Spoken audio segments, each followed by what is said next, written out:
Thank you very much. I can't tell you how excited I am to be here.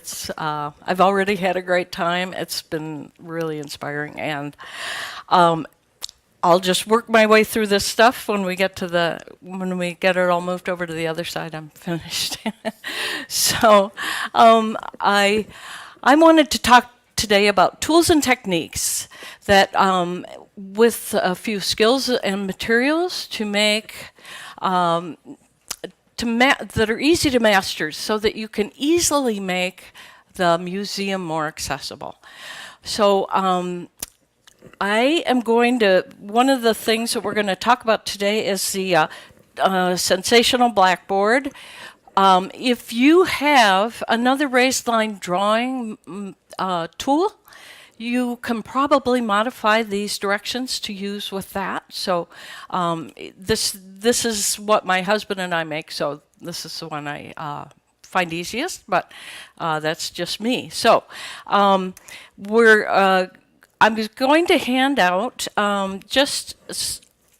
I've got 3 boards and a pen. If the pen breaks, stop using it immediately because it does have ink in it and it will get ink all over the place. And the way that you use the board is you just have one sheet of paper on it. There's a rubberized surface, and you just use a regular copy paper and pen, and you can feel it. So we'll just pass these around so that you can experience it. And we're recycling paper, so you could just draw on the back and give it a whirl. And if we could start these. Yeah, thanks. And I'll just, here you go. Great. Okay, now, so I also have some other drawings that I've completed, and we can just pass these around so that you can look at them while, you may not have them in hand while I'm talking about them, but you can just get the drift. So if you could just pass these around. Thanks. Okay, so there we go. Okay, so one of the things I really like to do is to get people involved with the venue, because the venue is, if you aren't going to engage with the venue, why go? So the Denver Art Museum is quite a spectacular piece of architecture, and the way I would do that is to point. And if I could ask somebody to just come up and I'll demonstrate how I would point it out to someone, just anyone. Would you like to come up? Okay, great. So, okay, that's fine. You're going to close your eyes, and we're going to pretend that we're standing here in front of the Denver Art Museum, and I'm going to say we're approaching the front entrance, and can I show you the Denver Art Museum? So if you would put your hand on mine, there you go, and if you put it up near my finger so you can see where my finger's touching or pointing, and do it however is comfortable for you, okay? So I'm going to say, here's our ground line, and here the Denver Art Museum was inspired by a wadded up piece of paper, and it was all crumpled up, and so it has these really dramatic different angles. This angle right here is going out way over the street that we're standing right beside right now. Here is a car going under that part of the building right now. So it's like the prow of a ship. The entrance is right here. So are you getting the idea that I'm following the lines of the building, and it has very odd angles. Are you getting that? Yes. Great. Okay. So thank you very much, my beautiful Suzanne. So you can see how, without any tools at all, you can get in touch with people or get in touch with a lot of information. Use it, I use it for mountains, peaks, and stuff like that, because you can just stand there. But the other way you can do it is you can quickly, I indicate the top right-hand corner with an inverted T. And what that does is it's really easy. It's easier to make an inverted T that's going in the right direction than it is a triangle. Sometimes the triangles it's hard to tell which way it's intentionally, especially when you're drawing it on the run. And then I would draw a baseline, a ground line, and then I would start just drawing the big angles up around. And this pen is really not working. Okay. But and just giving the big general overall. And so when that picture comes through, you'll get the idea that the Denver Art Museum is, it's very unusual architecture. And then I use a sticky back foam dot that I make with just a paper punch and sticky back foam to put a key landmark. So this is the front door.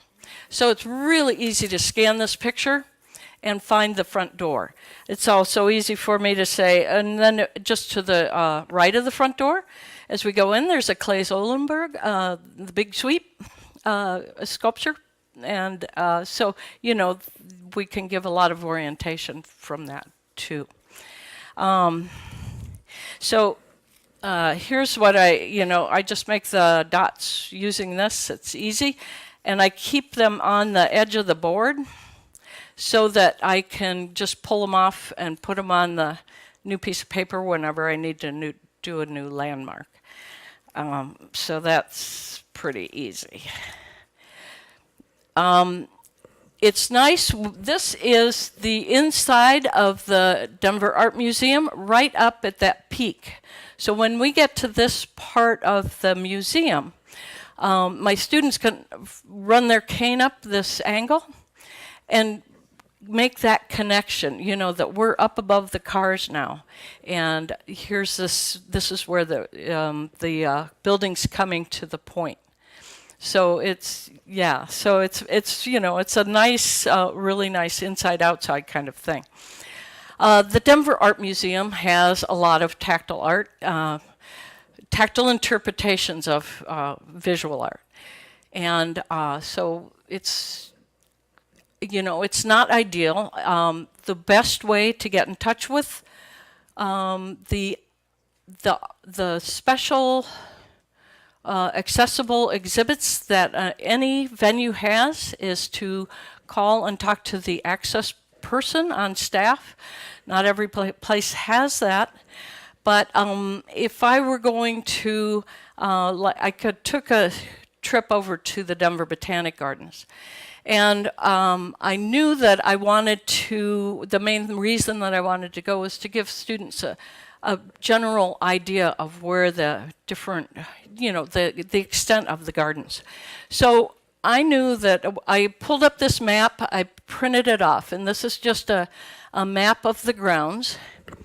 And so I knew that I wanted to go to the Monet and the Monet Pond, the Gates Mountain Garden, and say the ornamental grasses. Just to get students around the place. So once I talked to the access person who gave us a lot of permission to go and touch things, then I talked to the gardeners specifically so that I could ask them what was going to be in bloom at that point, what was the showiest, and they gave me the botanical names of those items. I could go on to Google and Google up that item. I don't know what the name of this. Oh, well, let me finish with the map. Well, no, I'll go to that. What we, sorry. So I was told that this water lily was going to be in bloom.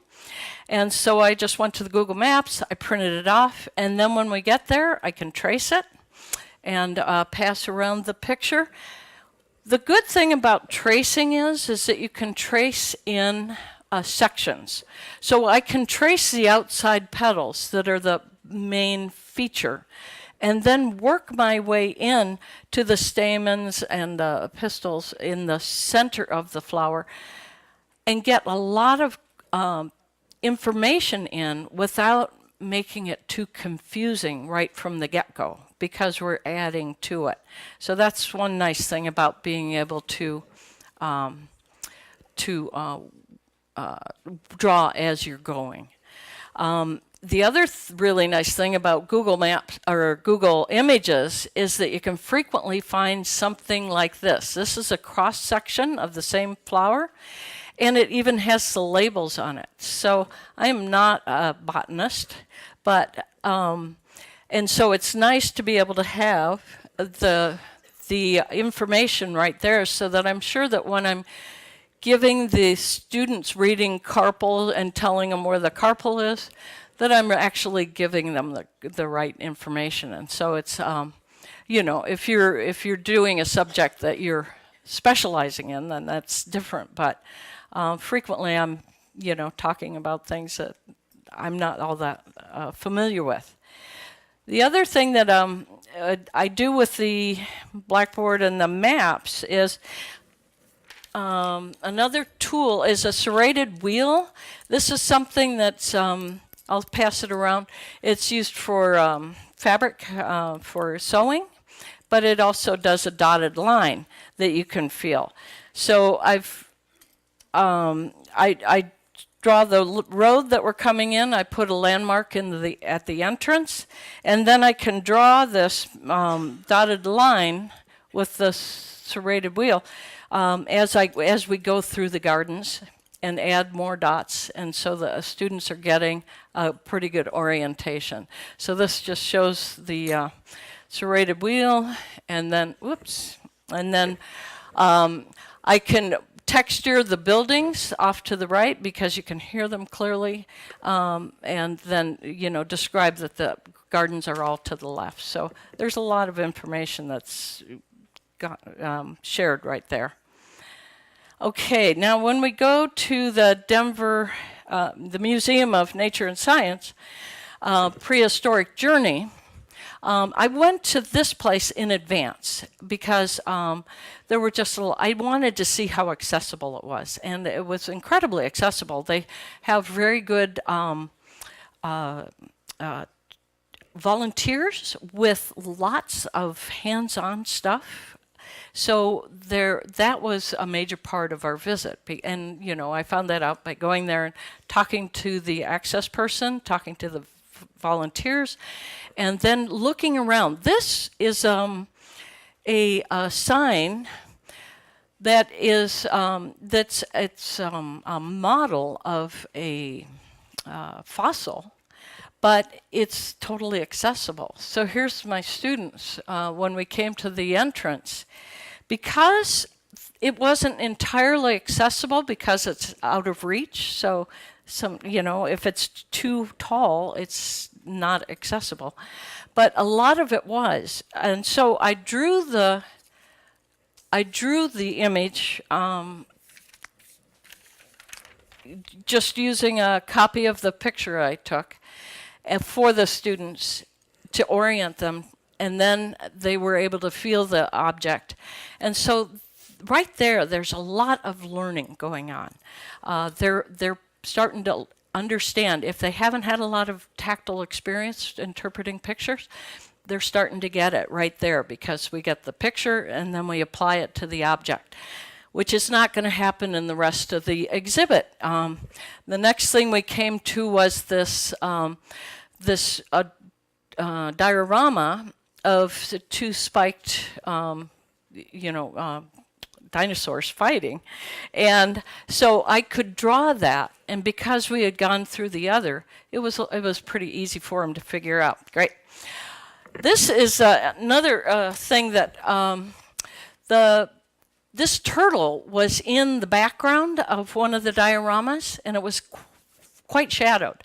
And the one girl that I was with, she had a bit of usable vision, but she couldn't see into the shadows at all. So we took a photograph with an iPad, and I think you could do it with an iPhone too, or, you know, any digital camera, and then she was able to manipulate it so that she could see it. So even though this was very shadowy, we could adjust it to make it accessible for her. Now here is where my Christina is going to help me. In the dinosaur room, we had an Apatosaurus, and we walked it, and Christina's gonna help us. So would you like to start over there? Okay, so just call out. If you want to close your eyes and try this, we're going to experience the dinosaur in sound, all right? So,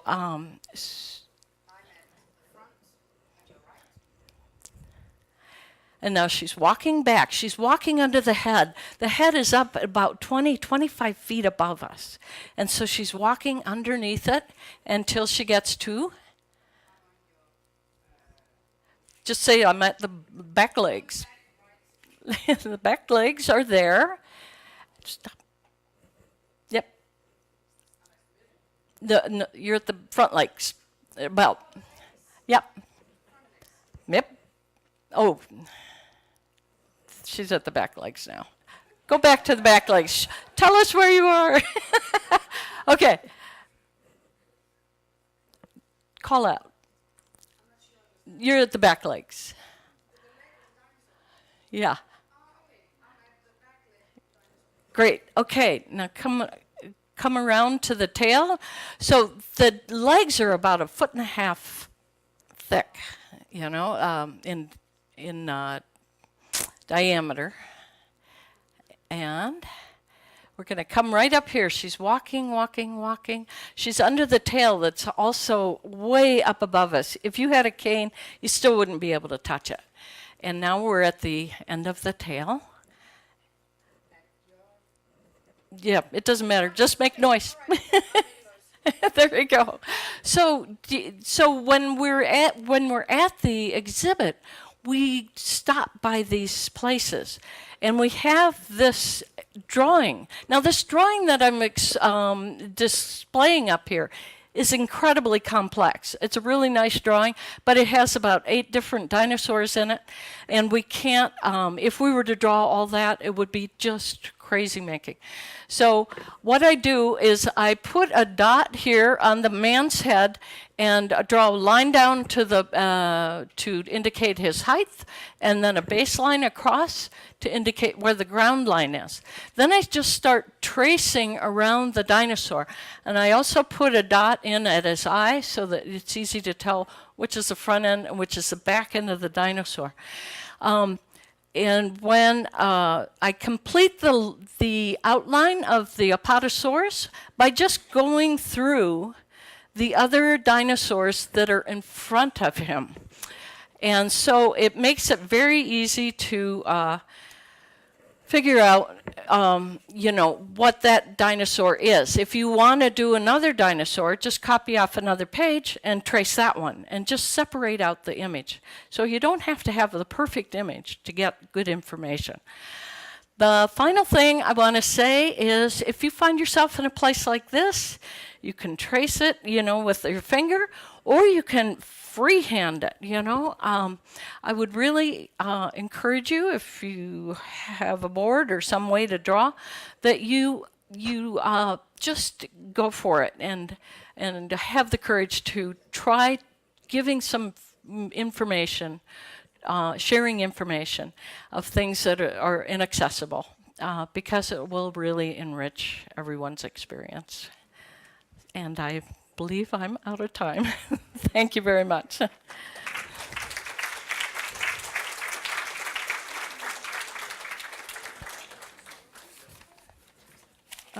Is this working? Yes. Thank you so much, Anne. Are there any questions from the audience? No questions at all?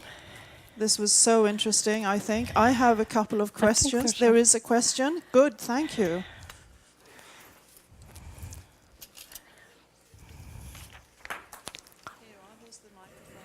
Thank you. Yes. Hello. I am O.L. Corvus. I come from Paris. and I worked for a long time, 30 years, in a scientific museum. I have a question. Madame, are you historian of art? I'm sorry, am I what of art? Are you yourself, are you historian? Historian in art. No, just the history I picked up over the years of. I am an artist and not a historian. Okay, and you are a teacher for blind people? Yes, I teach art at the Colorado Center for the Blind. It's a rehab center. Yes. Then you teach art in this Museum of Colorado or inside an institution? At the Colorado Center. It's a rehab center. But people come from all over the world to attend this 6 to 9 month program for independence training. Okay. Thank you. Thank you very much. Thank you. Thank you. I was actually wondering the same thing. Are you an artist? I am, yes. Because you That's my. seem to be very creative. Well, thank you. Yes. We have another question. Thank you. So my question is with the water lily. I'm blind myself, and you were drawing it from the outline. And I was asking my colleague here, why do you start on the outline? Why don't you or the outside? Why don't you start in the middle? And the reason is, I understand that you want to add on information, which makes perfect sense.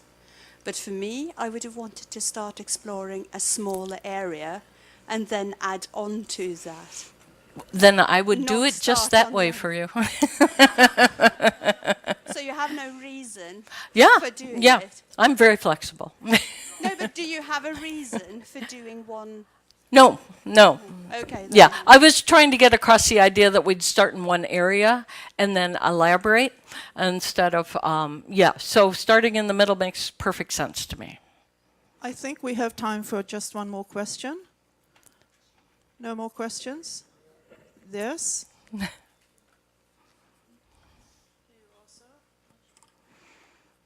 Thank you, Anne. Well, as you know, there are some very good models of dinosaurs, and some of them come with a little figure of a person to compare, well, the scale. Now, which would you use first? A model of a dinosaur and take the students to a park? Or would you rather do what you did with all the outlines and then show them a model so that they can have a more detailed picture of what they had visited? Great. I'm so glad you asked that. I will use whatever I can. So if I have models, I think models are great. And I like to use models so that we can go from something that's three-dimensional or the real thing and start transcribing it into other modalities. And I think that they're all really valuable. This is sort of a down and dirty method of making really quick art or really quick information accessible. But there are so many. I'm really inspired by all the really great materials that I'm seeing here. And we need it all. That's what we need. Thank you, Anne. It was very interesting. Thank you. I would like to give you a small gift. Oh, thank you. I think you know the term fika. Yes. Yes. I'm ready. This is what we do a lot in Sweden. Thank you so much. Thank you. Thank you. Thank you.